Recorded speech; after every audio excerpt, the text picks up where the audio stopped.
was a review of all the published scientific literature on glyphosate, and this was done by the world's best experts on the topic that in addition don't have any conflicts of interest that could bias their assessment. And they concluded, yes, glyphosate is probably carcinogenic to humans based on 3 strings of evidence. That is clear evidence for cancer in experimental animals, limited evidence for cancer in humans from real-world exposures of exposed farmers, and also strong evidence that it can damage the genes from any kind of other toxicological studies. Why is not glyphosate banned, considering these findings, which are damning? This is really an independent review of all the published literature that then leads to a classification of what we know about the substance, and particularly its cancer-causing effects. But then it's to other agencies, WHO internationally or other national agencies, to turn that into a risk assessment and decide on the different exposure scenarios as a farmer, from the diet, in cosmetics, wherever the substance can end up, to come up with conclusions. Last May, a joint Food and Agriculture Organization, FAO, WHO panel gave glyphosate a clean bill of health. Why this change of heart? Our classification of the cancer hazards of glyphosate still stand. We are the authority to classify cancer substances worldwide for WHO. And it was then this other panel that looked at a very narrow angle of exposure from the daily food, and then came up with a conclusion on how much of that may be safe or not. But as a consumer, as a farmer, as an occasional beer drinker, as somebody who likes to sit in parks that have been treated with glyphosate, what and who should I believe? I think it is important to understand the literature that our assessment that glyphosate can cause cancer in humans still stands. And then you have to look at the other assessments for the specific scenarios, and that is not my authority to comment on these other evaluations. There are credible reports that emerge after this joint FAO-WHO panel back in May that some of the scientists had received payoffs by Monsanto, which is the #1 producer of glyphosate. I mean, is it, as a scientist, are you disturbed by this kind of reports? It is an important topic that needs important scrutiny, yes. Yep. That report you heard was from Euronews 10 years ago. 10 years ago in Europe, they pretty much said, yeah, glyphosate causes cancer. Glyphosate causes cancer. It's a carcinogen. We don't want it in our food. We don't want it in our air. We don't want it in our water. Well, this week, Donald Trump has started a political fight because he issued an order to boost the production of the herbicide glyphosate. And his own Health and Human Services Director, Robert Kennedy Jr., basically built his entire reputation on attacking glyphosate. But you know how that goes in the Trump administration. When you're in the Trump orbit, you do what Trump says. So RFK Jr. has essentially backtracked a little bit off of his past comments about glyphosate. This is what he had to say about it.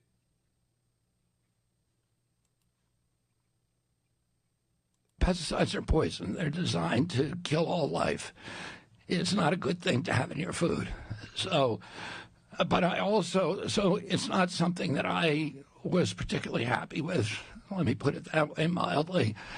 I was on an EO, which is an executive order from the president saying that we're going to make the ingredients for glyphosate in this country and for elemental phosphorus. And, you know, I've spent 40 years fighting pesticides.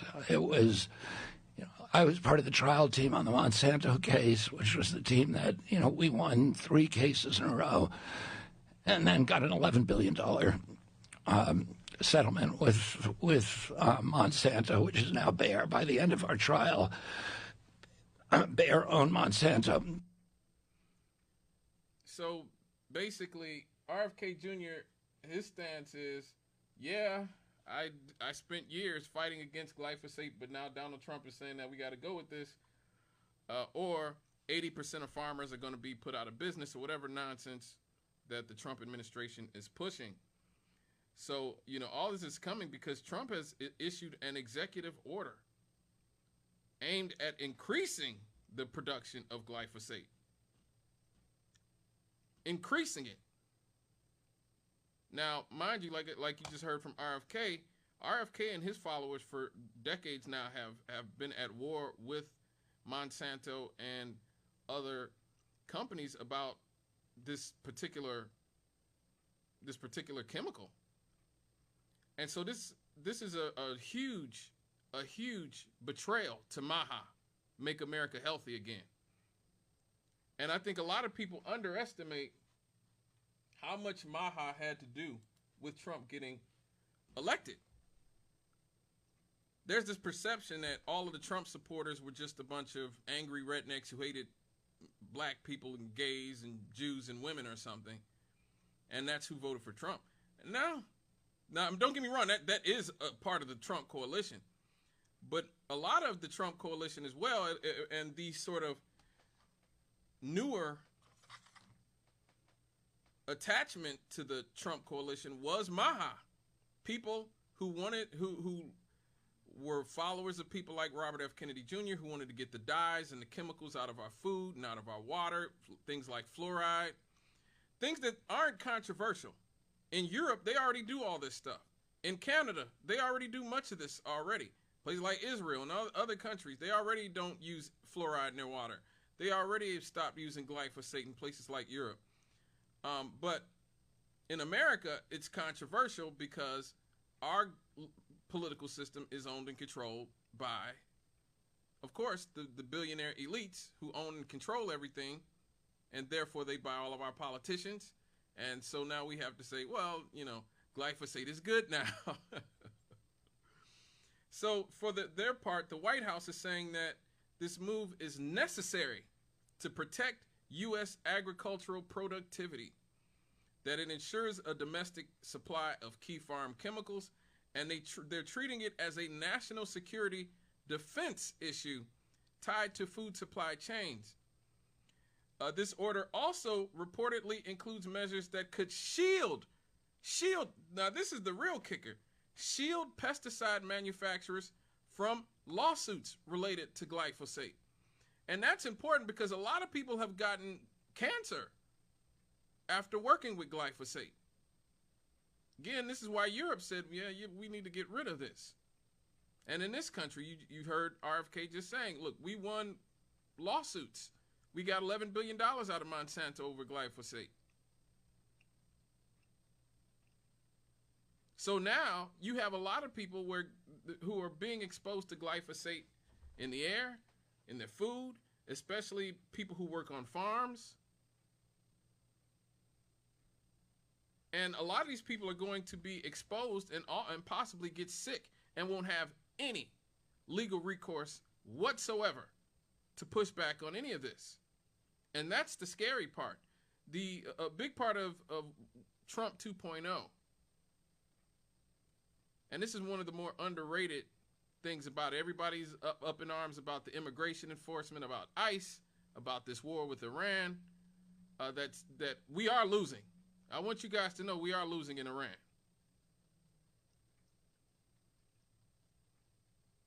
Iran was prepared to lose their leadership. They were prepared to lose the Ayatollahs. They were prepared to, they've been waiting for this for 40 years for America to do this. They said they're going to kill our leadership. Our leadership was 86 years old. He was about to die anyway. He was prepared to die, and a lot of the other Iranian senior leadership was prepared to die. What they know is that the Americans don't have the stomach for protracted war. And so they're making this very messy all over the Middle East, and they are dragging all of our supposed allies into this this is not going to go well. You see Donald Trump is already trying to back off and say, oh, we won. Yeah, that's what it is. We won. And actually, that might be the best case scenario, is if Donald Trump can somehow save his tail and get us out of Iran and just say, yeah, we assassinated the Ayatollah. That's what we came to do. Let's go. Let's hurry up. I don't think they can do that at this point, because Iran has said, look, we're not negotiating. We're going to make this ugly. We're going to close the Strait of Hormuz. We're going to make Americans feel the pain of higher gas prices and higher food prices and everything else. We are prepared for a protracted struggle. And this is what I told you guys a few weeks ago when they started. I think it was last week when this started, that this was going to happen. Iran is not Iraq. Iran is 90 million people who have been preparing for 40 years for something like this to happen. And now Israel's Iron Dome is failing, and Iran and Hezbollah are shelling Tel Aviv. So they're going to be in for a world of hurt as well. Good luck with that. I'll just say that. But one of the more underrated parts of the Trump administration has been the willingness of this administration to shield, to not only allow corporate malfeasance, but to shield corporations from any type of accountability whatsoever. And this is just the latest in a long list of instances in which the Trump administration is saying, look, yeah, we're going to let this company give you cancer or kill you or do whatever. And not only that, your family won't even be able to sue after you're dead.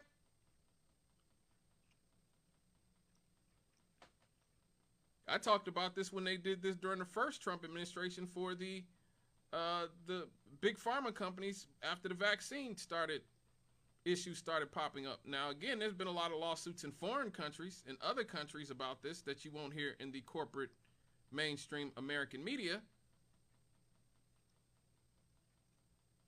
That's owned by the, billionaire elites.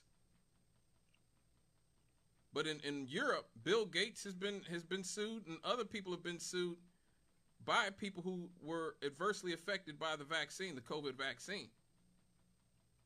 But in this country, they've been granted basically immunity. And this is just another instance in which, particularly this administration, has shielded everybody from any real accountability.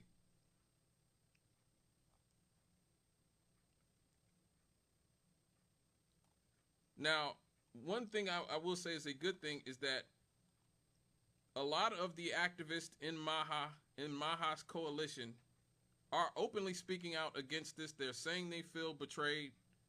A lot of those people were not Republicans. I've been saying this from day one. A lot of the Trump coalition is not just hardcore Republicans or hardcore racists. A lot of it are people who were just anti-establishment, who thought that they were going to get a radical figure in Donald Trump who would bring down the establishment, who would bring down the machine. And MAHA, a lot of those MAHA people were exactly that. That's supposedly why RFK Jr. joined the ticket after being a lifelong Democrat.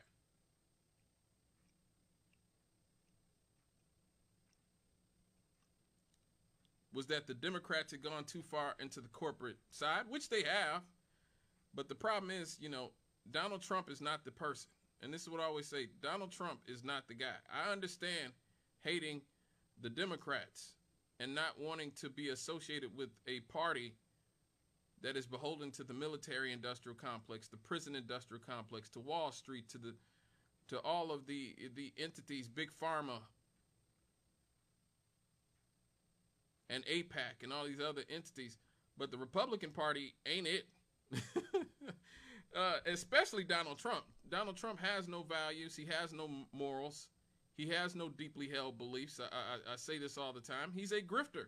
He's a con artist. And RFK and the MAHA people have gotten taken in. They've gotten taken in by Trump. They thought that this was going to be their key to getting glyphosate out of our food and out of our environments. And instead, Donald Trump is saying, yeah, well, probably they donated some money to his campaign or gave him something somehow. And so now, hey, glyphosate is good, everybody. Eat up. Eat up. While the rest of Europe and everywhere else is like, yeah, hey, you know, I've done the segment about how much of our food is banned in the rest of the world. You guys can look at that, look it up on my YouTube page, Scott Cannon Radio. I did a whole segment about the foods that are banned in the rest of the world that come from America because of stuff because of the herbicides, because of the hormones that we put in our food, because of a lot of the chemicals that we put in our food. A lot of it is banned in the rest of the world and in other countries should I say. And this is why. So when you wonder why Americans have such high rates of cancer, of diabetes, yeah, look, nobody doubts that Americans eat big portions or Americans eat a lot or what. Dude, Americans ate fast food 50 years ago, 60 years ago. McDonald's was a thriving business then. Go find me a picture of Americans at the beach. Show me how many obese people you see in old pictures of Americans. Go see some footage of Woodstock or go see some footage of the March on Washington or whatever. Show me how many morbidly obese people you see.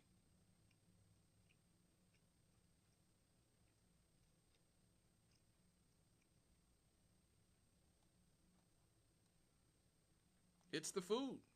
It is the food. Now, it's important to understand why glyphosate is seen as so vital to farmers. It kills a wide range of weeds.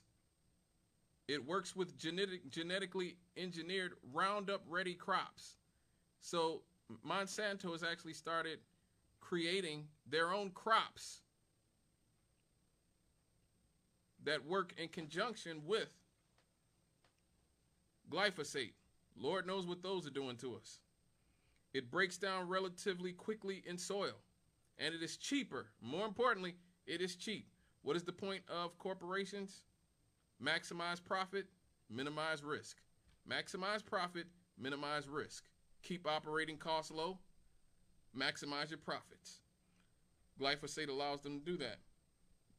The crops commonly sprayed with it include corn, soybeans, wheat, and cotton. Because of those crops, the trace residue can end up in your food. Now, this became a huge debate in 2015 when the International Agency for Research on Cancer, the IARC, put part of the World Health Organization classified glyphosate as probably carcinogenic to humans.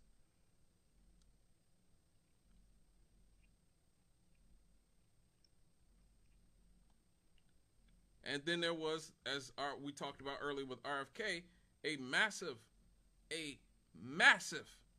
wave of lawsuits. Tens of thousands of lawsuits were filed against Monsanto Bayer, claiming that glyphosate caused cancer, and a lot of major jury verdicts found the company liable, including large awards to cancer patients. Bayer has paid more than $10 billion in settlements and continued to argue that in spite of the scientific evidence, that their product is safe. Now, a key issue in the trials has been internal emails within Monsanto suggesting that the company tried to influence research and regulators. So once again, they tried to buy their way out of trouble, and it looks like they might have done it with the Trump administration. So just throw this in a long pile of instances in which Donald Trump and his administration have been bought off. And let me just say this. If RFK has any integrity whatsoever, if he ever had any integrity, he got to resign. I'm sorry, bro. You got to resign at this point. I know they let you take the ink, the dye out of like some cereal, and they let you get some of the fluoride out of the water. But bro, this is a huge one. Like, you really can't go along with this. And you can say, yeah, well, I'm against it, but, you know, the president says, that, dude, you cannot go down as a part of an administration that made glyphosate